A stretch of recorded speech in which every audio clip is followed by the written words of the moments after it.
당신의 혈당을 조절하고 몸속에서 조용히 진행되는 당뇨를 멈추는 열쇠가 바로 평범한 커피 한 잔에 숨어 있다고 말하면 믿으시겠습니까? 잘못 들으신 게 아닙니다. 저는 기적의 약을 팔려는 것도 아니고 고통스러운 식단을 강요하려는 것도 아닙니다. 오늘 제가 말씀드릴 내용은 우리 모두가 너무 익숙해서 오히려 소중함을 잊고 살아가는 커피에 대한 이야기입니다. 안녕하세요.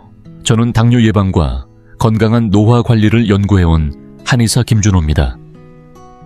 오늘은 저와 함께 수많은 전문 의료진들도 놀랐던 중요한 건강 비밀을 공유하고자 합니다. 우리는 커피를 얼마나 마시느냐보다 언제 어떻게 마시느냐가 훨씬 더 결정적인 차이를 만든다는 사실을 밝혀냈습니다. 아주 사소해 보이는 이 습관이 엄청난 차이를 만들어낼 수 있다는 것이죠. 서울의대와 국내 주요 의학저널에 발표된 연구에 따르면 황금 시간대에 커피를 마시는 것만으로도 인슐린 민감도가 최대 40%까지 높아지고 60세 이상 고령자에게는 제2형 당뇨의 위험이 50% 가까이 감소할 수 있다는 결과가 나왔습니다. 상상해보세요. 혈당을 조절하는 지휘자 역할을 하는 인슐린이 단순한 습관 하나만으로도 2배 가까이 효율적으로 작동한다면 말입니다. 그리고 놀라운 건 이 변화를 만들기 위해 비싼 약을 살 필요도 없고 몸을 괴롭히는 식단을 따를 필요도 없다는 점입니다. 믿기 힘드시겠지만 사실입니다. 그래서 제가 제안드립니다.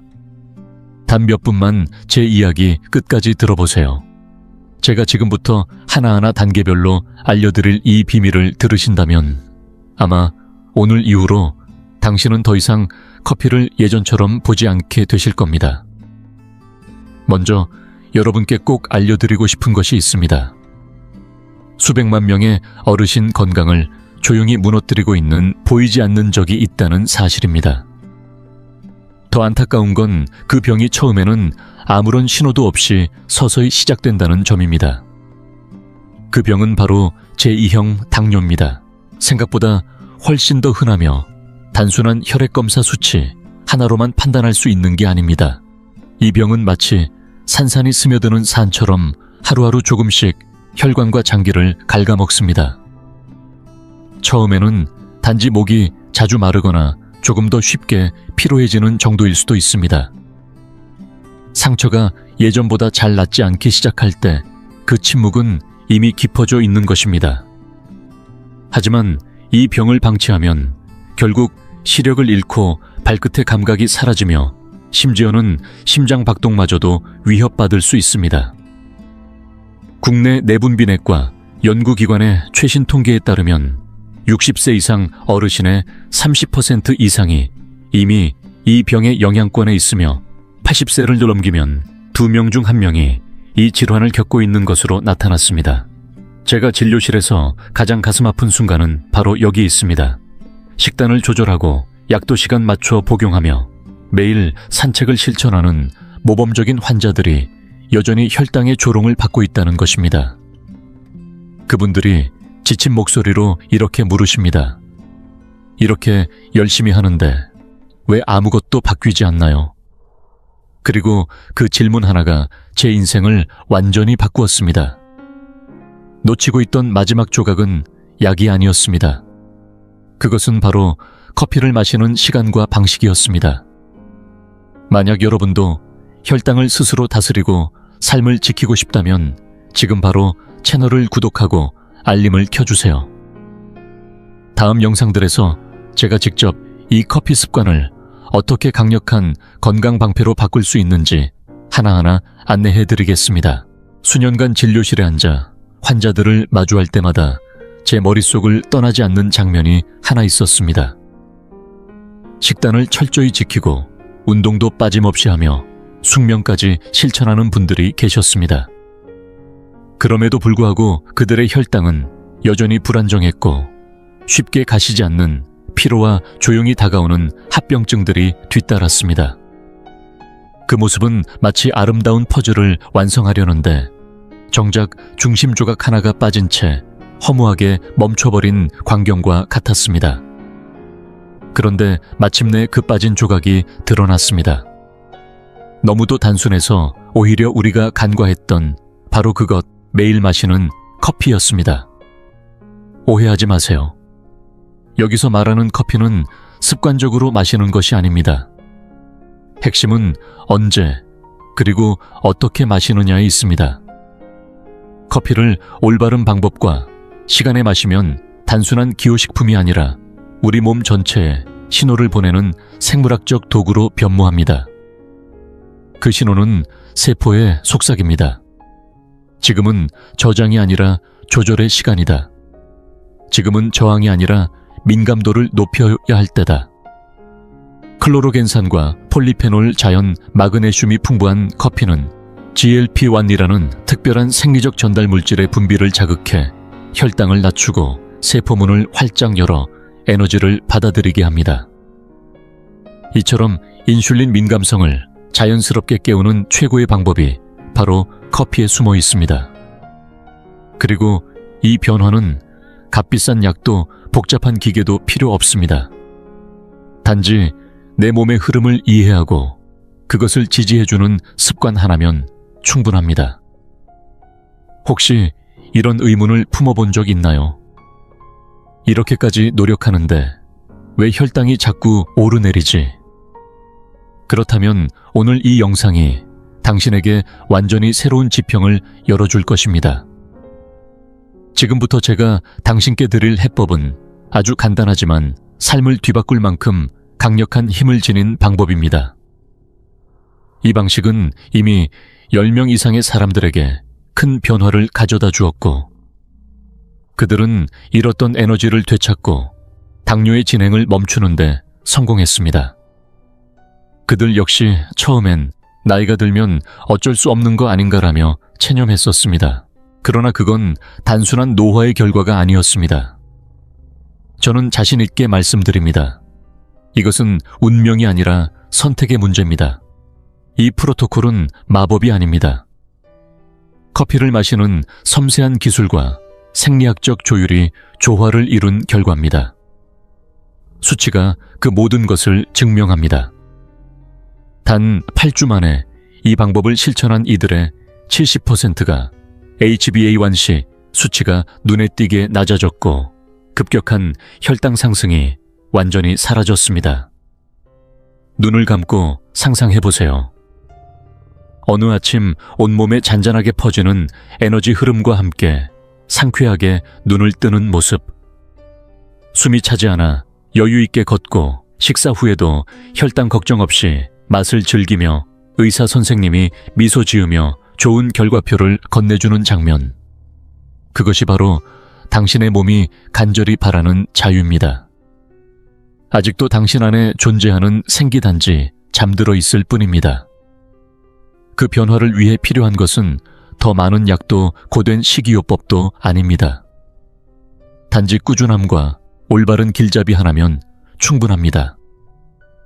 이제 진심으로 더 안정되고 더 건강하고 더 든든한 삶을 원하신다면 저와 함께 오세요. 지금부터 펼쳐질 이야기가 바로 연약한 몸에서 강한 삶으로 전환되는 전환점이 될 것입니다. 이제 누구도 쉽게 말해주지 않는 한 가지 진실을 꺼내보려 합니다. 이것은 안정된 혈당과 조용히 무너지는 건강 사이를 가르는 경계선이기도 합니다. 많은 분들이 커피를 좋은 마음으로 드시고 계시지만 그 방식이 오히려 약이 아닌 독이 되고 있다는 사실을 아셔야 합니다. 저는 매주 진료실에서 반복해서 마주하는 3가지 치명적인 실수를 오늘 이 자리에서 낱낱이 밝혀드리려 합니다. 첫 번째 실수는 바로 공복에 커피를 마시는 것입니다. 특히 아침에 일어나자마자 아무것도 먹지 않고 블랙커피를 마시는 습관은 60세 이후 가장 위험한 행동 중 하나입니다. 밤새 공복 상태로 예민해진 몸에 강한 자극인 카페인이 들어오면 부신이 자극을 받고 그 결과 코르티솔과 글루카곤이 급격히 분비됩니다. 깜짝 놀란 간은 곧바로 저장해두었던 당을 쏟아냅니다. 아직 아무것도 먹지 않았는데도 혈당은 이미 20에서 40이나 치솟은 상태로 하루를 시작하게 되는 겁니다. 두 번째 실수는 오후 늦게 커피를 마시는 것입니다. 많은 분들이 커피를 마시면 끝도 없이 에너지가 생길 거라 믿습니다. 하지만 진실은 그 반대입니다. 오후 3시 이후 마시는 커피는 오히려 독이 됩니다. 이 시간 이후에는 우리 몸이 휴식을 준비하며 코르티솔 수치를 자연스럽게 낮추기 시작해야 하는데, 늦은 커피는 그 흐름을 방해하여 밤사이 인슐린 민감도를 저하시키고 결과적으로 수면 중 혈당을 불안정하게 만듭니다. 세 번째 실수는 설탕과 크림을 내얹는 습관입니다. 커피는 본래 혈당을 낮추는 데 도움을 주는 클로로겐산과 마그네슘이 풍부한 훌륭한 식물입니다. 그런데 단 한 스푼의 설탕이나 약간의 크림만으로도 그 모든 효능이 무너집니다. 단맛은 즉시 혈당을 오르게 하고 장기적으로는 인슐린 저항성을 촉진시킵니다. 결국 좋은 친구였던 커피가 해로운 존재로 바뀌게 되는 것이죠. 혹시 지금 말씀드린 실수 중 하나라도 해당된다면 절대 자신을 탓하지 마세요. 누구도 우리에게 커피를 제대로 마시는 법을 가르쳐주지 않았기 때문입니다. 하지만 오늘 당신은 이제 알고 있습니다. 당신에겐 바꿀 수 있는 힘이 있습니다. 단 한 가지 습관을 조정하는 것만으로도 혈당은 훨씬 안정되고 에너지는 넘치며 머릿속은 더 맑아질 수 있습니다. 이제 잘못된 방법을 알게 되셨다면 가장 중요한 단계로 함께 가보시죠. 바로 매일의 커피를 진짜 치유의 한 모금으로 바꾸는 방법입니다. 저는 수년간 수천 명의 당뇨 환자들을 지켜보며 이 방법을 다듬어 왔고, 그 결과 지금 이 자리에서 C3웰 메소드를 소개드릴 수 있게 되었습니다. 걱정하지 마세요. 이건 복잡한 수학 공식이 아닙니다. 단지 4가지 작은 습관, 즉 아주 섬세한 조정이지만 그 힘은 우리 몸의 대사 시스템 전체를 새롭게 정렬할 만큼 강력합니다. 치는 커피를 의미하고 3은 인슐린을 가장 효과적으로 조절할 수 있는 황금의 세 순간을 말합니다. 그리고 마지막 1은 모든 것을 변화시킬 숨겨진 비밀 한 가지입니다. 이 마지막 요소는 제가 영상 후반에 꼭 말씀드릴 테니 끝까지 함께 해주세요. 이제부터 당신의 하루를 완전히 바꿀 수 있는 C321 실천법의 첫걸음을 함께 시작해 보겠습니다. 첫 번째 단계는 아침 커피입니다. 단순히 잠을 깨기 위해 마시는 커피가 아닙니다. 밤새 깊은 잠을 자고 난 뒤 우리가 눈을 뜨는 그 순간은 인슐린 민감도가 가장 높은 황금 시간대입니다. 이때 마시는 커피는 무기가 됩니다. 하지만 절대 빈속에 마시면 안 됩니다. 커피를 세포의 아침 식사로 바꾸세요. 방법은 간단합니다. 뜨거운 블랙커피 한 잔에 10에서 15g 정도의 유청 단백질 또는 저분자 콜라겐을 더하고 여기에 계피가루 반 작은 술을 넣으세요. 왜 단백질이 중요할까요?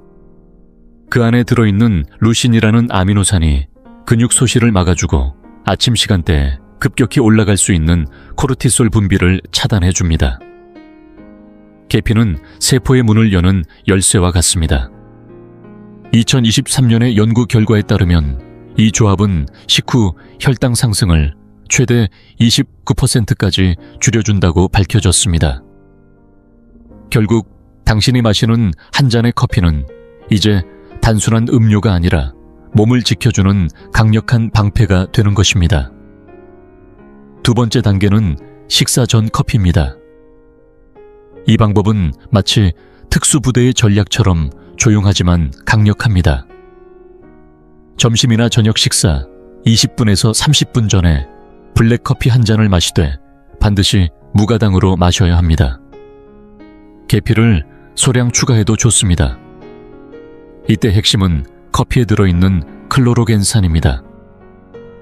이 성분은 마치 장 속의 교통정리 요원처럼 탄수화물의 흡수를 늦추고 혈당이 급격하게 치솟는 것을 막아줍니다. 실제로 서울의대와 국내 당뇨학회가 발표한 논문에서도 이 습관이 식후 혈당을 최대 35mg까지 줄이고 인슐린의 효율을 35% 높여준다고 밝혔습니다. 별다른 노력 없이도 식전 커피 한 잔이 몸속 당대사의 흐름을 완전히 바꿀 수 있습니다. 세 번째 단계는 운동 후 커피입니다. 산책이나 가벼운 운동을 하고 난 뒤 이 단계를 절대 건너뛰지 마세요.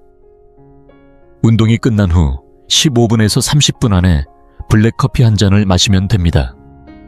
왜냐하면 운동 직후 우리의 근육은 에너지를 갈망하는 상태가 됩니다. 이때 들어간 카페인은 그 타이밍에 딱 맞춰 작용하며 근육을 하나의 스펀지처럼 만들어 혈중당을 빠르게 흡수하도록 도와줍니다. 이 효과는 무려 48시간까지 지속될 수 있으며 단순한 산책도 혈당 조절 효과를 극대화할 수 있습니다. 마지막 네 번째 단계는 오후 진정 커피입니다. 만약 하루에 커피를 2번 마신다면 두 번째 잔은 반드시 오후 2시 이전에 마셔야 합니다. 그리고 여기서 중요한 비밀이 있습니다. 이 커피는 단순한 자극제가 아니라 몸을 안정시키는 조절제로 바뀌어야 합니다. 방법은 블랙커피 한 잔에 시트르산 마그네슘 200ml과 L티아닌 100에서 200ml극을 함께 섭취하는 것입니다. 마그네슘은 우리 몸의 이완을 주도하는 미네랄로 밤 시간대 인슐린 민감도를 높여주며 L티아닌은 카페인의 흥분 작용을 완화해줘서 오후에 불필요한 코르티솔 상승을 막아줍니다. 이 조합 덕분에 당신은 활력을 유지하면서도 숙면과 공복 혈당 안정이라는 두 마리 토끼를 동시에 잡을 수 있습니다. 이제 제가 바라는 것은 단 하나입니다. 저를 무조건 믿으라는 게 아닙니다. 직접 실천해보세요. 단 7일만 C31을 따라 해보십시오. 아침 혈당의 급등이 줄어들고 하루 에너지가 한결 안정되며 식사 후에 피로감도 사라지는 걸 느끼게 될 겁니다. 만약 이 변화를 4주에서 8주 동안 지속한다면 혈액 검사 결과에서도 분명한 차이를 확인할 수 있습니다. 혈당 수치가 낮아지고 기분이 안정되며 체내 리듬이 회복됩니다. 이것은 마법이 아닙니다. 이것은 과학이고 원래 우리 몸이 작동하도록 설계된 방식입니다. 그리고 그 위대한 회복은 아주 단순한 것에서 시작됩니다. 바로 그 한 잔의 커피를 올바른 순간에 마시는 것. 그것이 전부입니다. 이제 많은 분들이 가장 궁금해하시는 질문에 답할 시간입니다. 진료실에서 매일같이 듣는 질문이죠. 도대체 커피는 하루에 얼마까지 마셔도 되나요? 수십 년 동안 우리는 하루 최대 2잔이라는 낡은 기준에 얽매여 살아왔습니다. 하지만 저는 오늘 그 숫자를 과감히 지우라고 말씀드리고 싶습니다. 왜냐하면 우리 몸은 각자 다르고 당신의 몸은 그 누구와도 같지 않기 때문입니다. 옆집 어르신이나 손주의 체질과는 전혀 다르다는 말입니다. 커피에 대한 내성은 단순히 나이로만 정해지지 않습니다. 체중 하루 활동량, 현재 혈당 상태까지 종합적으로 고려해야 정확한 기준이 나옵니다. 그래서 제가 지금부터 드릴 계산법은 아주 단순하지만 믿을 수 없을 만큼 정확합니다. 실제로 저 김준호 한의사가 서울에서 진료 중인 환자분들께도 직접 적용하고 있는 방식입니다. 공식은 간단합니다. 자신의 체중을 30으로 나누세요. 예를 들어 체중이 70kg이라면 70 나누기 30은 약 2.3이죠. 이 숫자가 의미하는 것은 당신이 하루에 마실 수 있는 안전한 커피의 양이 150ml짜리 소형 잔으로 2잔 반이라는 뜻입니다. 바로 이 범위 안에서 C31 메소드를 실천하신다면 췌장을 무리하게 자극하지 않고도 충분한 효과를 누릴 수 있습니다. 하지만 여기서 끝이 아닙니다. 만약 오늘 하루 빠르게 걷거나 자전거를 타거나 마당에서 몸을 움직이는 등 1시간 이상의 중간 강도 운동을 하셨다면 그만큼 더 많은 에너지를 소모하신 것이니 보상도 가능해집니다. 이럴 땐 하루 허용량에 소형 잔 반잔 정도를 추가하셔도 무방합니다. 기억하세요. 이건 기계처럼 일괄 적용되는 공식이 아닙니다. 이것은 당신의 몸, 당신의 생활, 그리고 당신의 건강을 반영한 맞춤형 기준입니다. 당신의 몸이 필요로 하는 만큼만 정확히 채워주는 것, 그것이 진정한 건강관리의 시작입니다. 정말 중요한 질문 하나를 던져볼게요. 나는 지금 커피를 적당량 마시고 있는 걸까? 복잡한 기계도 검사도 필요 없습니다. 당신의 몸은 이미 정답을 알고 있고 매일 신호를 보내고 있습니다. 그 신호를 읽을 줄 아는 것, 그것이 건강의 핵심입니다. 만약 커피를 마신 뒤에도 하루 에너지가 부드럽고 안정적으로 이어진다면 집중력은 유지되는데 초조하지 않고 머리는 맑으면서도 긴장이 없다면 그건 분명한 긍정의 신호입니다. 당신은 지금 정확한 양을 마시고 있는 겁니다. 반대로 커피를 마신 후 2-3시간도 안 되어 갑자기 불안해지고 가슴이 두근거리거나 갑작스럽게 허기가 몰려온다면 그것은 경고 신호입니다. 커피를 너무 많이 마셨거나 마시는 시간이 잘못되었을 수 있다는 뜻이죠. 이럴 땐 아주 간단한 방법이 있습니다. 자신만의 전용 커피잔을 준비하세요. 150에서 200ml 정도 용량의 계량 가능한 잔이나 컵을 하나 정해두고 매번 그 잔에 딱 한 잔만 따르세요. 정확한 양을 눈으로 확인하면서 마시는 것. 그것만으로도 당신은 무의식적인 과잉 섭취를 막을 수 있습니다.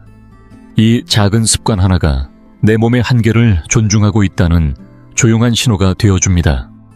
이 습관은 특히 60세 이후 반드시 실천해야 할 필수 지침이기도 합니다. 왜냐하면 나이가 들수록 가는 카페인을 분해하는 속도가 느려지고 같은 양의 커피라도 혈당과 수면 신경계에 미치는 영향이 훨씬 더 커지기 때문입니다. 그러니 남들 이야기나 인터넷 검색 결과에 얽매이지 마세요. 일반적인 기준은 당신에게 맞지 않을 수 있습니다. 당신의 몸은 세상에 하나뿐인 유일한 시스템, 그리고 그에 맞는 맞춤 용량도 단 하나뿐입니다. 커피는 습관처럼 마시는 음료가 아닙니다. 더 이상 그냥 한 잔은 없어야 합니다. 이제는 내 몸의 목소리에 귀를 기울이며 가장 필요한 순간에 가장 필요한 양만큼 섭취하는 지혜가 필요합니다. 이 공식을 실천하기 시작하면 단 며칠 안에 변화가 느껴질 겁니다. 쉽게 피곤해지던 몸이 훨씬 더 가볍고 또렷해지고 혈당 수치 또한 눈에 띄게 안정되기 시작할 것입니다. 마치 기적처럼 보일 수 있겠지만 이건 기적이 아니라 당신의 몸이 본래의 리듬을 되찾아가는 자연스러운 회복일 뿐입니다. 커피를 올바르게 마시는 방법을 완전히 익히셨다면 이제 다음 단계로 넘어가야 합니다. 바로 당신의 혈당 개선 노력을 은밀하게 방해하고 있는 3가지 요소를 마주하는 일입니다. 아무리 커피를 정확히 마셔도 이 3가지 방해꾼을 간과하면 기대했던 변화는 나타나지 않습니다. 이들은 조용히 그러나 치명적으로 당신의 몸에 숨어들어와 회복을 방해합니다. 지금부터 제가 진료실에서 반복적으로 마주치는 3가지 주요 혈당 파괴자를 공개하겠습니다. 어쩌면 당신도 모르고 이들을 매일 초대하고 있을지도 모릅니다. 첫 번째 방해꾼은 인공감미료, 즉 화학적 함정입니다. 설탕 대신 0칼로리 감미료를 넣으면 똑똑한 선택이라고 생각하시는 분들 많습니다. 하지만 그것은 큰 착각입니다. 아스파탐이나 수크랄로스 같은 인공감미료는 단순한 대체제가 아닙니다. 이들은 장내 미생물 환경, 즉 마이크로바이옴을 파괴하는 화학폭탄과 같습니다. 칼로리는 없을지 몰라도 이 감미료들은 인슐린 저항성을 악화시키는 신호를 뇌와 장에 지속적으로 보내며 장기적으로는 혈당 조절 능력을 무너뜨립니다. 숫자 0에 속지 마세요. 건강에도 당뇨에도 이익은 없습니다. 두 번째 방해꾼은 저품질 디카페인 커피, 즉 가짜 친구입니다. 몸에 무리를 주지 않기 위해 디카페인 커피를 선택하시는 분들도 많은데, 문제는 대부분의 디카페인 커피가 유기용제라는 화학약품으로 카페인을 제거한다는 점입니다. 이 과정에서 커피의 핵심 성분인 클로로겐산과 마그네슘이 대부분 사라지며 대신간에 부담을 주는 유해 성분들이 남게 됩니다. 만약 디카페인 커피를 드시려면 반드시 스위스 워터 방식처럼 화학 처리를 하지 않은 고품질 제품을 선택해야 합니다. 그렇지 않으면 좋은 의도로 마신 커피가 오히려 간 기능을 해치고 혈당에 악영향을 줄 수 있습니다. 세 번째 방해꾼은 커피와 빵의 조합, 바로 치명적인 한 쌍입니다. 간 내린 커피와 함께 크루아상 하나 혹은 단 쿠키 하나. 많은 분들이 일상처럼 즐기는 조합이지만 이것은 혈당에 있어 최악의 시나리오입니다. 정제된 밀가루가 혈당을 순식간에 폭발시키고 커피 속 클로로겐산이 지닌 보호 효과는 순식간에 무력화됩니다. 몸은 단맛과 밀가루로 인해 인슐린을 대량으로 분비하게 되고, 이는 반복될수록 인슐린 저항성을 키우며 회복을 방해하게 됩니다. 이 세 가지 방해 요소는 모두 우리가 무심코 받아들이기 쉬운 일상 속에 숨어 있습니다. 그래서 C-산이비를 실천하시는 처음 한 달만큼은 반드시 이 셋을 완전히 끊어보시길 권합니다. 커피가 당신의 혈당을 조절하는 강력한 도구가 되려면 그 길을 방해하는 요소부터 제거해야 합니다.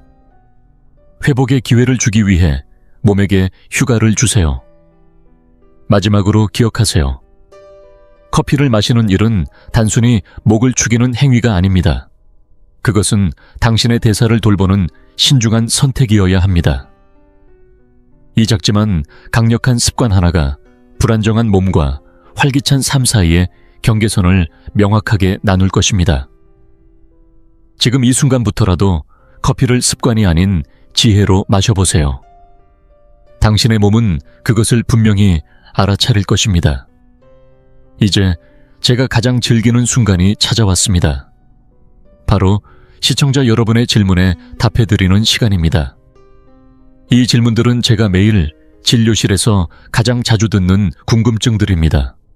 혹시 여러분도 마음속에 같은 질문을 품고 계셨다면 지금부터 집중해 주세요. 여러분은 절대 혼자가 아닙니다. 질문 첫 번째.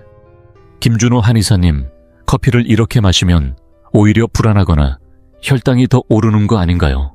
결론부터 말씀드리면 오히려 반대입니다. 커피를 단백질과 함께 적절한 타이밍에 마시면 순간적으로 튀어오르는 자극이 아니라 하루를 부드럽게 이끄는 안정된 에너지 흐름이 만들어집니다. 가슴이 두근거리지도 않고 갑작스러운 피로감도 없습니다. 뇌는 맑고 차분하게 깨어있고 몸은 경계하지 않은 상태에서 자연스럽게 깨어있는 상태가 됩니다. 이것이 바로 평온한 각성의 상태입니다. 질문 두 번째. 그렇다면 우유는 넣어도 될까요?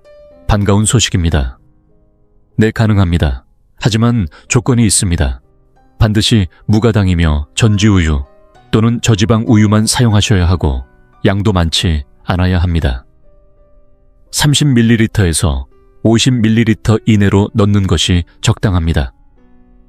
그 이유는 우유 속 천연지방이 카페인의 흡수를 늦춰주고 동시에 위장을 보호해주는 역할을 하기 때문입니다. 즉, 올바른 우유는 방해 요소가 아니라 도와주는 파트너입니다. 질문 세 번째. 저는 수년째 당뇨를 앓고 있는데 이 방법이 저에게 위험하지는 않을까요? 절대 그렇지 않습니다.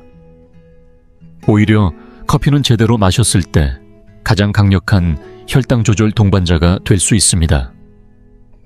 국내외에서 발표된 다양한 메타 분석에 따르면 커피를 올바르게 섭취했을 경우 단 6개월 안에 당화 혈색소가 0.8에서 1%까지 감소할 수 있다고 밝혀졌습니다. 이는 많은 약물들이 도달하지 못하는 수치입니다. 물론 중요한 건 자신의 상태를 항상 모니터링하며 변화가 생기면 의료진과 상의해 약 복용량을 조절해 나가는 것입니다. 질문 네 번째. 효과를 보려면 비싼 고급 커피를 사야 하나요? 아닙니다. 전혀 그렇지 않습니다. 고급 브랜드나 화려한 포장이 중요한 게 아닙니다. 중요한 건 커피의 순도와 가공 방식입니다. 100% 아라비카 원두이며 자연 로스팅된 제품, 그리고 버터나 기름으로 볶지 않은 원두면 충분합니다. 가능하다면 갓 분쇄한 원두가 가장 이상적입니다. 이 정도만 지키셔도 커피가 지닌 모든 이점을 온전히 누릴 수 있습니다. 이처럼 사소해 보일 수 있는 질문 하나하나가 여러분의 건강을 지키는 결정적인 열쇠가 될 수 있습니다. 그리고 그 시작은 늘 아주 단순한 것에서부터 비롯됩니다. 바로 오늘 아침에 커피 한 잔처럼요. 당신이 매일 마시는 커피 한 잔, 그 사소해 보이는 습관 하나가 인생 전체의 균형을 바꿀 수 있다는 사실. 믿어지시나요? 저는 수백 명의 삶이 눈앞에서 바뀌는 걸 지켜본 한의사로서 단언할 수 있습니다. 커피를 제대로 마신다는 건 단순히 잠을 깨는 행위가 아닙니다.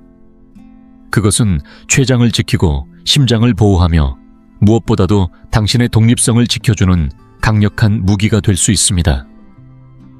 우리가 합병증을 두려워하지 않고 살아가려면 몸을 보호하는 전략은 거창할 필요가 없습니다. 오히려 단순한 습관 속에 진짜 해답이 숨어 있습니다. 지금부터 당신의 혈당을 지키는 전략을 세 다리로 지탱되는 건강의 탁자로 상상해보세요.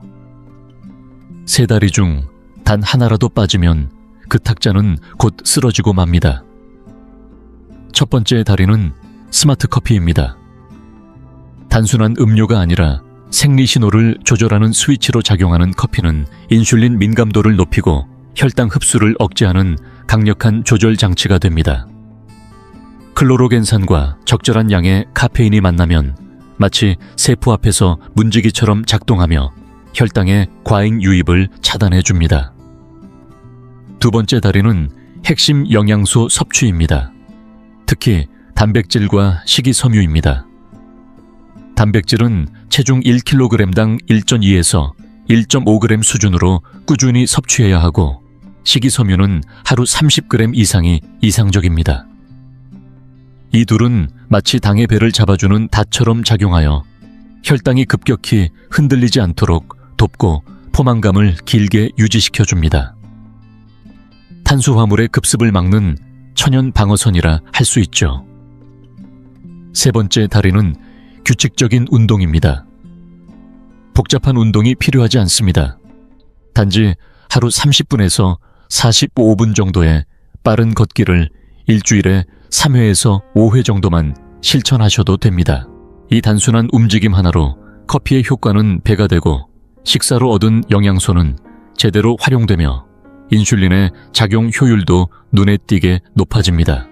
걷는다는 것은 단순한 운동이 아니라 우리 몸을 깨우는 혈당 순환의 펌프입니다. 여기서 하나 더 강력한 변화를 원하는 분들께 제가 진료에서 사용하는 비밀 무기를 소개하겠습니다. 바로 베르베린입니다. 아침 커피와 함께 베르베린 500mg을 함께 섭취하면 혈당 조절 효과가 추가로 25% 향상된다는 결과도 있습니다. 다만 이 성분은 개인차가 있을 수 있으니 반드시 전문가와 상담 후 복용하시길 권장드립니다. 결론은 명확합니다. 당신이 건강한 독립적인 삶을 원하신다면 어디선가 비싼 해답을 찾으려 애쓸 필요 없습니다. 정답은 언제나 가까이에 있습니다. 스마트한 커피 한 잔, 균형 잡힌 식사, 꾸준한 걷기, 이 세 가지가 바로 당신을 지켜줄 가장 강력한 방패입니다. 단순하지만 놀라울 정도로 강력한 조합입니다. 오늘부터 이 세 다리를 삶에 심어보세요. 몸이 달라지는 것을 숫자가 말해줄 겁니다. 제가 진료실에서 직접 만났던 한 분의 이야기를 들려드리겠습니다. 이 방법의 힘을 가장 생생하게 보여주는 분이시기도 합니다. 그분의 이름은 김화자 어르신, 당시 68세였습니다. 처음 병원 문을 열고 들어오셨을 때 그분의 당화혈색소는 8%를 훌쩍 넘는 심각한 수치였고, 무엇보다 더 무거운 짐은 합병증에 대한 두려움이었습니다. 그 걱정은 웃음을 잃게 만들었고 생기를 앗아갔습니다. 늘 조심조심 살았지만 마음은 늘 불안에 떨고 계셨습니다. 그때 제가 김화자 어르신께 전해드린 것이 바로 시사밀 커피 루틴이었습니다. 아침에는 단백질과 함께 마시는 대사 활성 커피 식사, 전에는 혈당 상승을 막는 차단 커피, 그리고 오후에는 마그네슘과 함께 마시는 진정 커피. 처음엔 반신반의하셨지만 꾸준히 실천하기로 하셨고, 그 여정은 놀라운 변화로 이어졌습니다. 첫 번째 주 에너지가 갑작스럽게 안정되기 시작했습니다. 하루 종일 지치지 않고 움직일 수 있었고 머릿속이 맑아졌다고 하셨습니다. 네 번째 주 식후에 급등하던 혈당 수치가 완전히 사라졌습니다. 식사를 하셔도 불안하지 않고 오히려 식사 자체가 즐겁다고 하셨죠. 여덟 번째 주 김화자 어르신의 당화혈색소는 6.4%까지 눈에 띄게 내려갔습니다. 그러나 진짜 변화는 숫자가 아니었습니다. 어느 날 어르신께서 여행에서 돌아오시자마자 전화를 주셨습니다. 자녀들과 함께 속초 크루즈 여행을 다녀오셨다며 목소리가 떨리셨습니다. 선생님, 커피가 제 삶의 자유의식이 되었어요. 아침에 내 손으로 커피를 준비할 때마다 제가 제 몸을 지키고 있다는 게 느껴져요. 그렇게 말씀하시며 눈물까지 흘리셨습니다. 이 이야기는 단순한 사례가 아닙니다. 김화자 어르신처럼 두려움 속에 갇혀있던 분도 변화할 수 있었다는 것은 당신도 할 수 있다는 강력한 증거입니다. 나이는 변명의 이유가 될 수 없습니다. 몸은 언제나 회복할 수 있고 그 첫걸음은 생각보다 훨씬 단순한 곳에서 시작됩니다. 지금 커피 한 잔으로 당신의 인생도 바뀔 수 있습니다. 친애하는 여러분, 이 말만은 꼭 제 마음 깊은 곳에서 꺼내 전하고 싶습니다. 당신의 자유, 당신의 생기, 그 모든 것은 비싼 병원이나 기적의 알약 속에 있지 않습니다. 우리는 때때로 멀리서 특별한 해답을 찾으려 하지만 진짜 강력한 무기는 언제나 가까이에 있습니다. 오늘 이 시간을 통해 분명히 느끼셨을 겁니다. 당신의 건강을 여는 열쇠는 바로 당신 손안에 있는 따뜻한 한 잔의 커피라는 것을요. 만약 오늘 이 영상이 당신 마음속에 작은 희망의 불씨라도 피워주었다면 제발 이 메시지를 혼자만 간직하지 말아주세요. 당신의 지인들과 함께 나눠주세요. 그리고 영상이 끝나기 전에 2가지만 부탁드립니다. 첫째, 지금 채널을 구독하고 알림 설정을 켜주세요. 왜냐하면 다음 주에는 이 커피 루틴을 간헐적 단식과 완벽하게 결합하는 방법을 공개할 예정입니다. 이 조합은 혈당 조절에 있어 또 다른 전환점이 될 수 있습니다. 둘째, 오늘 이 영상을 본 당신의 다짐을 댓글로 남겨주세요. 단 한 단어면 됩니다. 바로 커피함이라고 적어주세요. 그 짧은 글자가 당신이 스스로에게 그리고 세상에 전하는 약속이 될 겁니다. 나는 더 이상 질병 앞에 무너지지 않겠다. 나는 지금부터 내 몸의 주도권을 되찾겠다. 이제 마음속에 꼭 새겨주세요. 당신의 미래는 운명이 결정하지 않습니다. 당신이 매일 마시는 한 잔의 커피, 그 의식적인 선택들이 만들어갑니다. 지금 이 순간 심은 작은 습관 하나하나가 모여 앞으로 노년의 거센 풍파를 막아주는 단단한 벽이 되어줄 것입니다. 조급해 하지 마세요. 포기하지 마세요. 그리고 스스로를 사랑하는 걸 미루지 마세요. 지금 시작해도 늦지 않았습니다. 당신과 함께 할 수 있어 정말 영광이었습니다. 다음 영상에서 다시 인사드리겠습니다. 여러분 믿기 어려우시겠지만 이 작은 달걀 하나가 제대로 먹으면 어르신들에겐 인삼보다 더 귀한 보약이 되지만 제가 지금부터 말씀드릴 6가지 잘못을 범하게 되면 순식간에 신장을 망가뜨리는 도구로 바뀔 수 있습니다. 실제로 많은 분들이 진료실에 오셔서 이렇게 말씀하십니다. 선생님, 저는요, 고기도 거의 안 먹고 달걀만 챙겨 먹었는데 왜 검사할 때마다 크레아티닌 수치가 계속 오르죠?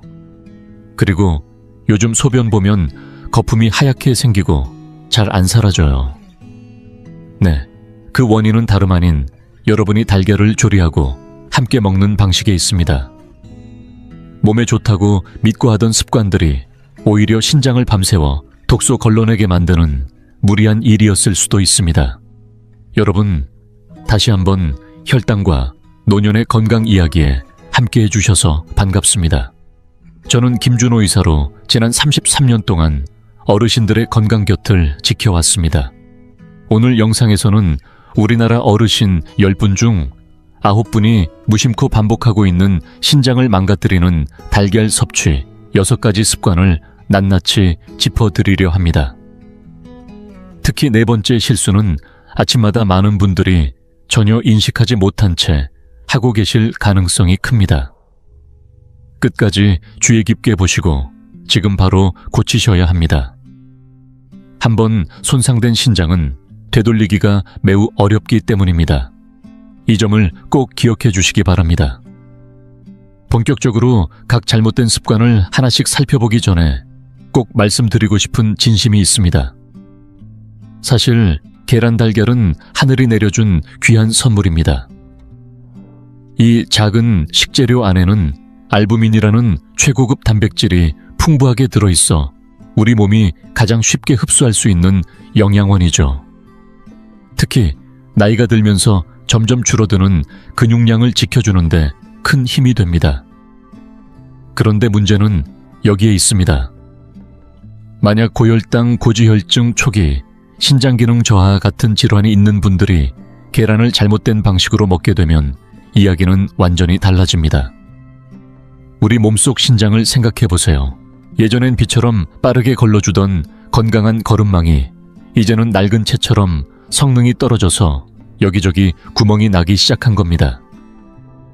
이런 상태에서 계란을 잘못 섭취하면 소화 과정에서 나오는 각종 대사 찌꺼기가 넘쳐나고 결국 약해진 신장은 그 부담을 온몸으로 짊어져야 하죠. 그렇게 시간이 지나면 사구체가 찢어지듯 망가져 단백질이 소변으로 줄줄 새어 나갑니다.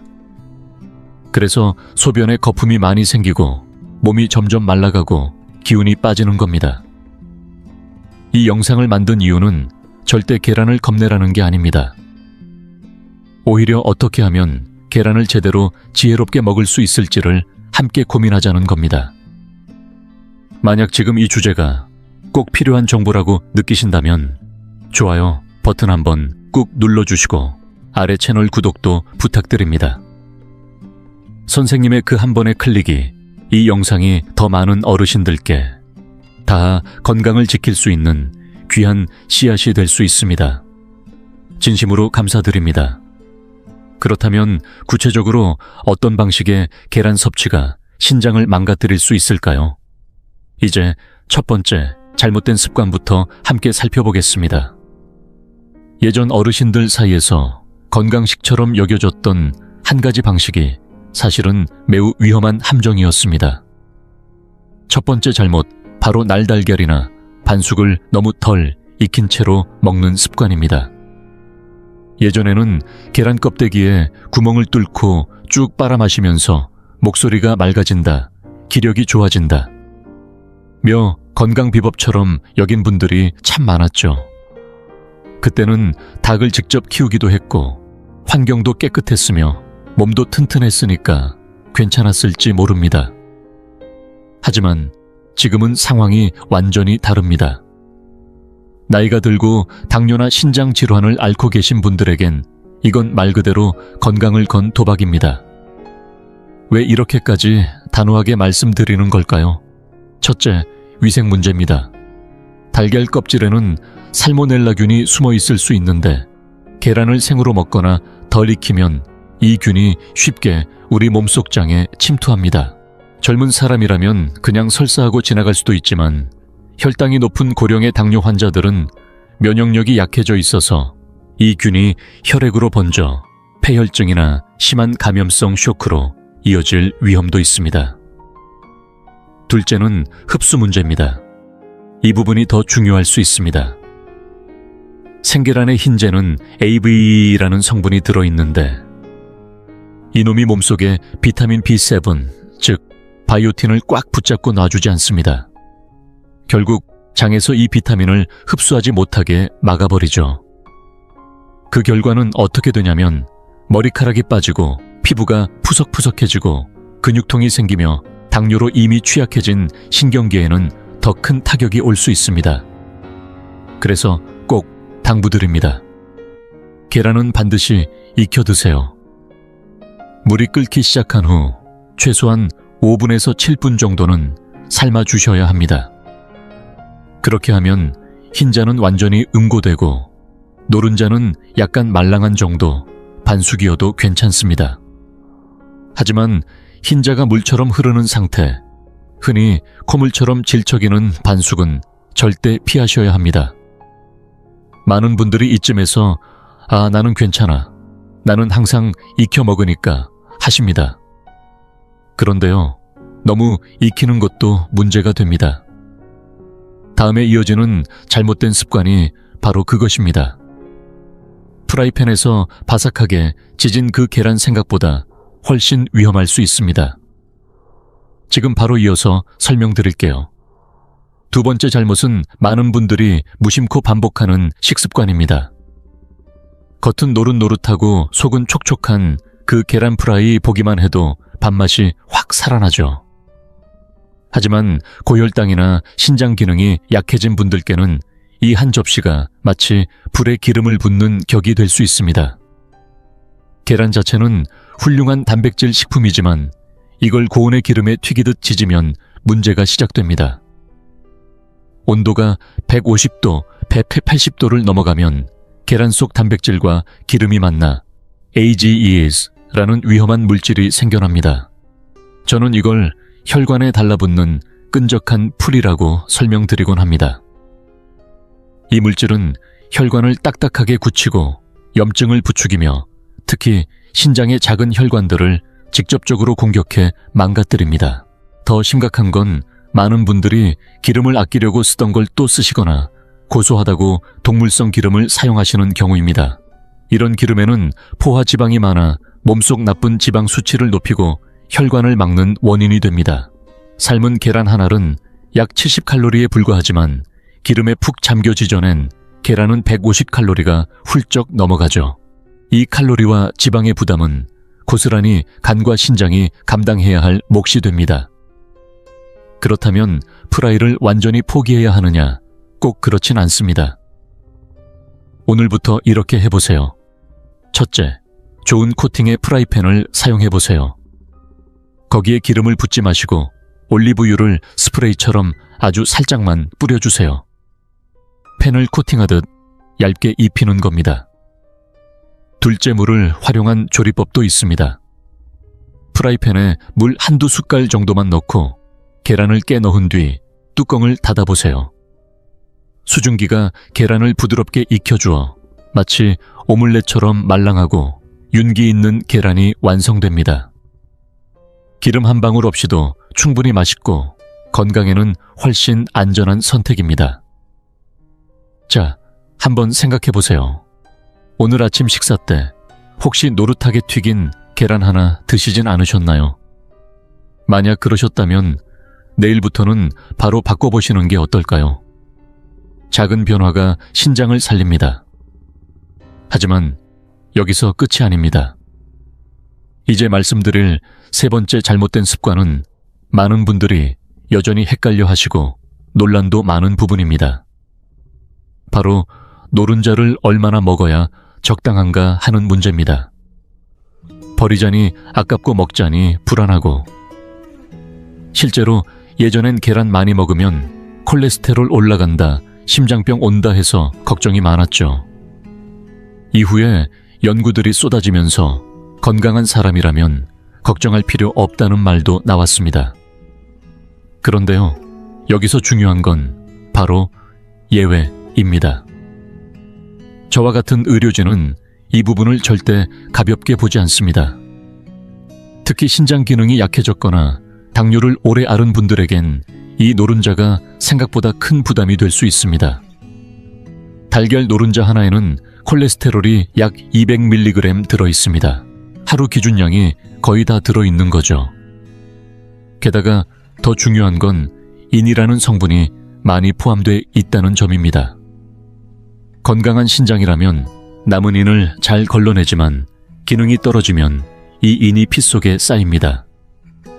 그러면 뼛속의 칼슘을 끌어내려 하니까 뼈가 약해지고 잘 부러지고 자주 가렵거나 피부가 건조해지는 증상으로 나타나게 됩니다.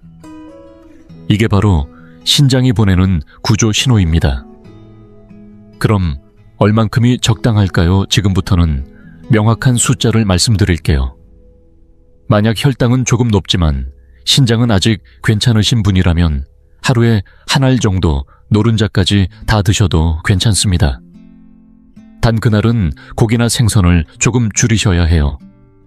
그런데 이미 고지혈증이 있거나 신장기능 저하 3단계 이상 진단을 받으셨다면 그때는 노른자는 일주일에 2-3개 이하로 제한하셔야 합니다.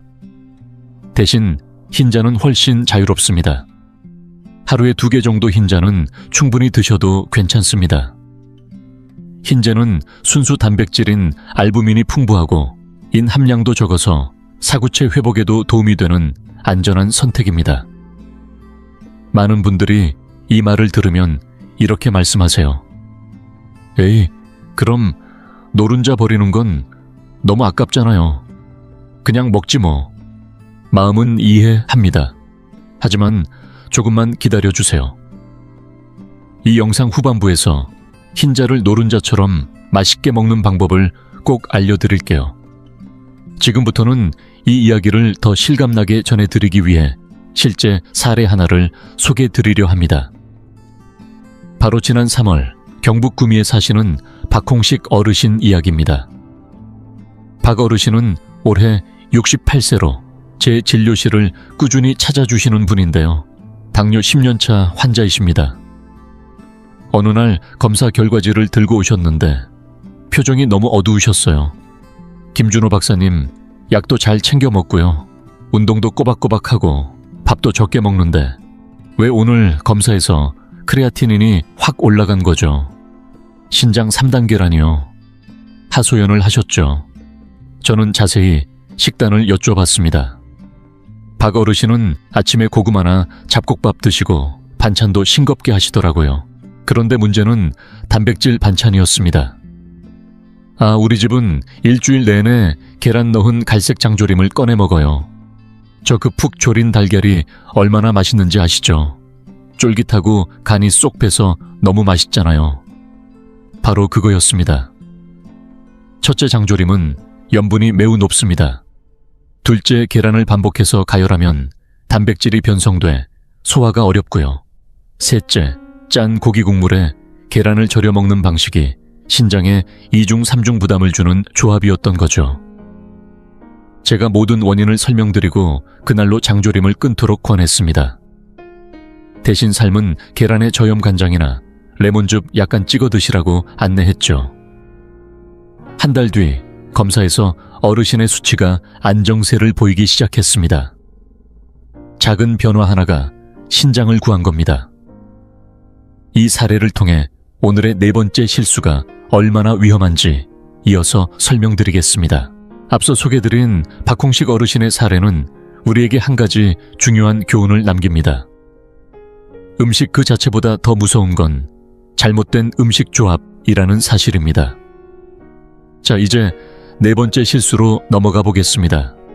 이건 정말 많은 분들이 매일 아침 무심코 하고 있는 조합인데요. 바로 계란과 두유 또는 진한 차를 함께 섭취하는 습관입니다. 생각해보세요.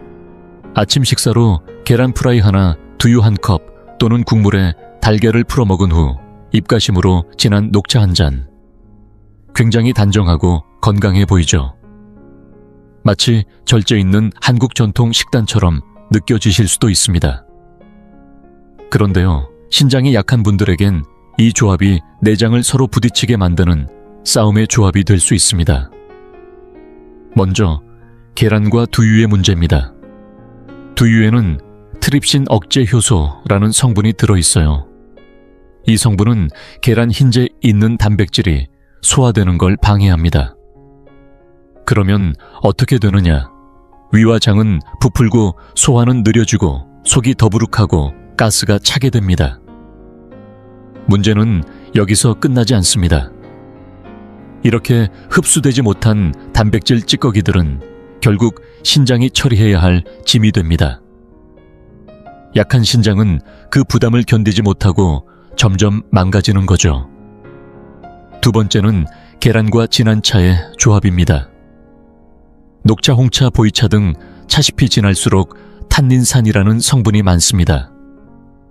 이 성분이 계란 단백질과 만나면 불용성 결합물을 만들어 소화도 어렵고 장을 마르게 하며 배변 활동까지 둔화시킵니다. 더 위험한 건 이 결합물이 몸 안에서 오랫동안 머물면 신장의 결석처럼 쌓일 위험도 있다는 겁니다. 그럼 어떻게 해야 할까요? 저는 절대 두유나 차를 마시지 말라고 말씀드리지 않습니다. 다만 시간 간격을 꼭 지켜주세요. 계란을 드신 직후에는 미지근한 물이나 묽은 보리차 한 잔 정도로 마무리해주세요. 두유나 진한 차를 드시고 싶으시다면 계란을 드신 후 1시간에서 2시간 정도 지나고 난 뒤에 드시는 걸 권합니다. 그 사이에 소화가 충분히 진행되기 때문에 영양소 충돌이나 부담을 최소화할 수 있습니다. 보이시죠? 병은 때로 무엇을 먹느냐보다 어떻게 조합하느냐에서 시작됩니다. 몸에 좋다는 걸 골라 먹어도 함께 먹는 방식이 틀리면 결국 그 좋은 음식들이 서로 충돌해 우리 몸을 괴롭히는 원인이 될 수 있는 겁니다. 참 아이러니하지만 바로 여기서 고쳐야 할 부분이 시작됩니다. 그런데 방금까지 말씀드린 잘못들도 심각하지만 이 5번째 실수는 정말 많은 어르신들께서 아무렇지도 않게 반복하고 있는 생활 습관이라 더 위험합니다. 바로 삶은 계란이나 조리된 계란을 냉장 보관해 다음 날 또는 며칠 뒤에 다시 데워 먹는 습관입니다. 연세 드신 분들일수록 검소하시고 음식 버리는 걸 아까워하시잖아요.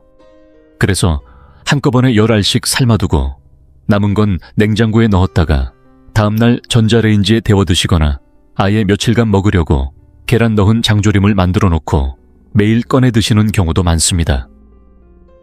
예전에 말씀드린 박홍식 어르신도 그랬습니다. 하지만 저는 이 부분에 대해서는 단호하게 말씀드립니다. 한번 익힌 계란은 그날 다 드시는 게 원칙입니다. 특히 기저질환이 있는 분들, 즉 당뇨나 고혈압 신장 질환을 앓고 계신 분들께는 이게 정말 중요합니다. 왜냐하면 계란이라는 식재료는 영양이 너무 풍부한 나머지 세균에게도 최고의 먹잇감이 됩니다.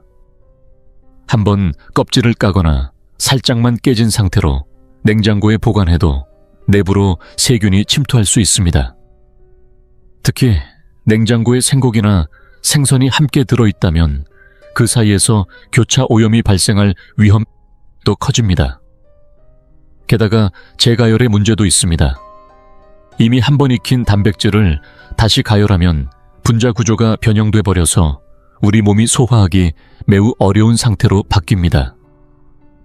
위액이 약해진 어르신들의 위장으로는 이 단단하게 굳은 단백질 덩어리를 소화시키기 어렵고 결국 그 잔여물은 몸속에 독성 질소화 합물을 만들어내게 됩니다.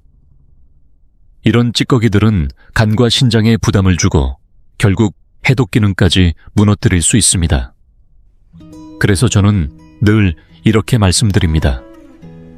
만약 계란을 삶았는데 남았다면 자녀나 손주들처럼 건강한 사람이 먹을 수 있도록 나눠주세요. 하지만 본인 몸이 신경 써야 할 단계라면 절대 다음 날로 넘기지 마세요. 삶은 계란 하나 5분에서 7분만 투자하면 금세 완성됩니다. 조금 번거롭더라도 그때그때 삶아서 드시는 것이 훨씬 안전합니다. 이게 귀찮은 일이 아니라 신장을 몇 년 더 지켜줄 수 있는 습관이 될 수 있습니다. 진심으로 말씀드립니다. 너무 많은 분들이 이 실수를 실수라고 생각조차 못하고 계속 반복하고 계십니다. 오늘 이 이야기를 들으신 분들이라면 이제부터라도 꼭 실천해 보시길 바랍니다. 그런데 지금까지 말씀드린 잘못들보다도 이 6번째 실수가야말로 신장 건강에 가장 큰 적 혈압과의 전쟁에서 가장 무서운 복병이라고 할 수 있습니다. 바로 달걀을 지나치게 짜게 먹는 습관입니다. 혹시 평소에 달걀을 드실 때 꼭 소금이나 간장을 듬뿍 찍어 드시는 편이신가요? 아니면 달걀 장조림이나 달걀절임 혹은 트렌디한 트러플, 소금 계란 요리를 자주 드시나요? 더 나아가 달걀 노른자가 들어간 간식류나 반찬류 중에 짠맛이 강한 제품들을 즐기신다면 지금 이 부분을 특히 주의 깊게 들어주셔야 합니다. 대표적인 예가 소금에 절인 달걀인데요. 일부는 찜이나 중화요리 혹은 간식류에 들어가죠. 이 계란 하나에 들어있는 나트륨 함량은 수천 밀리그램에 이를 수 있으며 일반 삶은 계란보다 10배 이상 짜다고 보시면 됩니다. 하지만 가장 흔한 경우는 바로 이겁니다. 삶은 계란을 먹을 때 소금장 또는 진한 액젓을 꼭 곁들이는 습관, 혹은 달걀 프라이를 하면서 간장을 듬뿍 부어 맛을 내는 습관. 이런 습관이 왜 위험할까요? 그 이유는 분명합니다. 소금은 신장의 천적이기 때문입니다. 나트륨이 많아지면 체내 수분이 빠져나가지 못하고 정체되어 혈액량이 증가합니다. 이로 인해 혈압이 급상승하게 되고 이 압력이 반복되면 결국 사구체라는 신장의 여과 필터가 망가지게 됩니다. 이건 단순한 손상이 아니라 투석 치료가 필요한 단계로 가는 지름길이 될 수 있습니다. 그렇다면 대안은 없을까요? 있습니다. 저는 오늘도 진료실에서 어르신들께 이렇게 말씀드립니다. 입맛을 조금씩 바꾸는 습관부터 시작하세요. 예를 들어 삶은 계란은 사실 아무것도 안 찍고 먹어도 고소하고 달큰한 맛이 있습니다. 한 입 한 입 꼭꼭 씹어보면 그 안에서 느껴지는 풍미가 생각보다 진합니다. 그래도 도저히 간이 없으면 안 되겠다 싶으신 분들은 진한 간장이나 소금을 바로 찍지 마시고 천연 간장을 희석해 레몬즙, 다진 마늘, 고춧가루 같은 천연 재료와 함께 희석해 사용해보세요. 혹은 후추, 실파, 미나리, 고수 같은 허브류나 향신 채소를 곁들여 풍미를 살리는 방식도 매우 훌륭합니다. 중요한 건 소금 자체를 줄이려는 노력입니다. 가능하다면 트러플 소금 훈연, 소금 절임 달걀 같은 고염 가공식품은 가급적 멀리하시고 계란 본연의 맛에 조금씩 익숙해지는 방향으로 천천히 적응해보세요. 이 조그만 습관 하나가 신장을 지키고 혈압을 다스리며 우리 몸 전체에 큰 변화를 가져올 수 있습니다. 꼭 실천해보세요. 그렇다면 결국 어떻게 먹어야 신장을 지키면서도 달걀의 영양을 제대로 누릴 수 있을까요? 지금부터 제가 핵심만 뽑아 정리한 황금 공식 3가지를 알려드리겠습니다. 혹시 가능하시면 지금 메모지나 펜 하나 준비해주세요. 첫째, 조리 방법입니다. 가장 좋은 방식은 역시 삶거나 찌는 것입니다. 물이 끓기 시작한 뒤 6분에서 8분 정도 삶아주시면 흰자는 단단히 익고 노른자는 살짝 촉촉하게 마무리됩니다. 찜도 아주 좋은 대안입니다. 예를 들어 두부나 표고버섯과 함께 달걀찜을 해드시면 소화도 잘 되고 식물성 단백질도 함께 보충할 수 있어 이상적입니다. 반대로 달걀 프라이, 장조림 짜게 조린 반찬은 가능하면 줄이시는 게 좋습니다.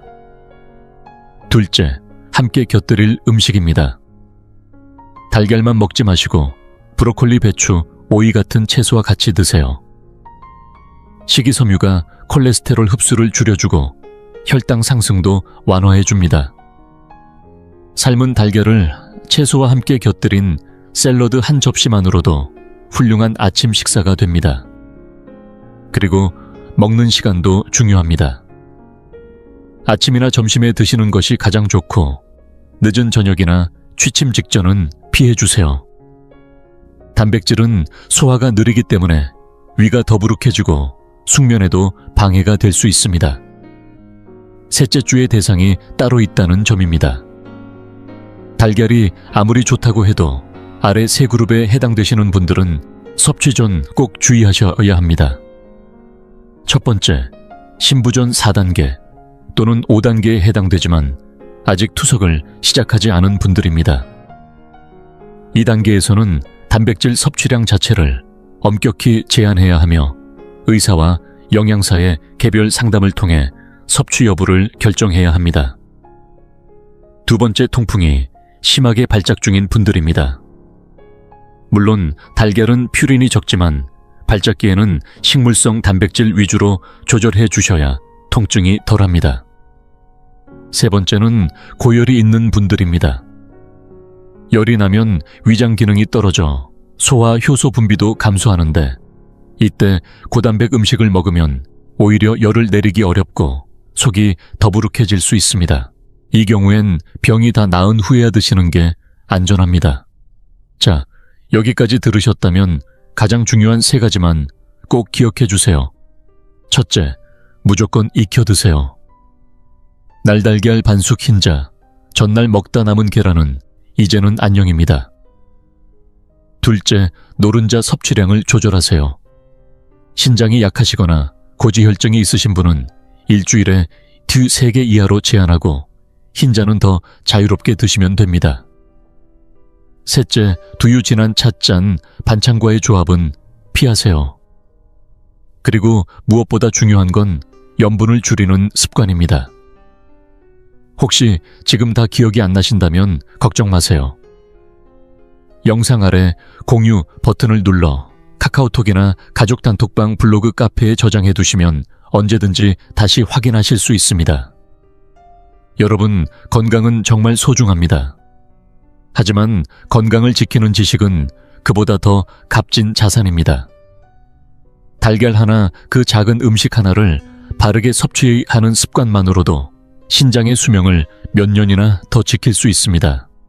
지금까지 소개해드린 6가지 실수 중에서 가장 많이 실수했던 부분은 무엇이었나요? 또는 여러분만의 계란 요리법 건강하게 먹는 팁이 있다면 아래 댓글란에 꼭 공유해주세요. 여러분의 경험이 누군가에겐 귀한 배움이 될 수 있습니다. 그리고 한 가지 더, 달걀을 어떻게 먹느냐도 중요하지만 달걀을 먹고 난 직후 무엇을 마시느냐도 신장에 큰 영향을 줍니다. 내일 영상에서는 신장 독소를 씻어내고 크레아티닌 수치를 자연스럽게 낮춰줄 수 있는 5가지 천연 해독 음료를 소개해드릴 예정입니다. 집 마당이나 화분에 있는 재료로도 충분히 만들 수 있는 아주 간단한 레시피들입니다. 절대 놓치지 마세요. 오늘 영상이 도움이 되셨다면 좋아요 한번. 그리고 100세 인생 이야기 채널 구독 꼭 부탁드립니다. 옆에 있는 종 모양 알림 버튼까지 눌러주시면 내일 영상도 바로 받아보실 수 있습니다. 저는 15년째 어르신 건강을 연구하고 있는 한의사 김준호였습니다. 여러분, 늘 건강하게, 마음 편안하게, 가족과 함께 따뜻하게 살아가시길 진심으로 바랍니다. 감사합니다.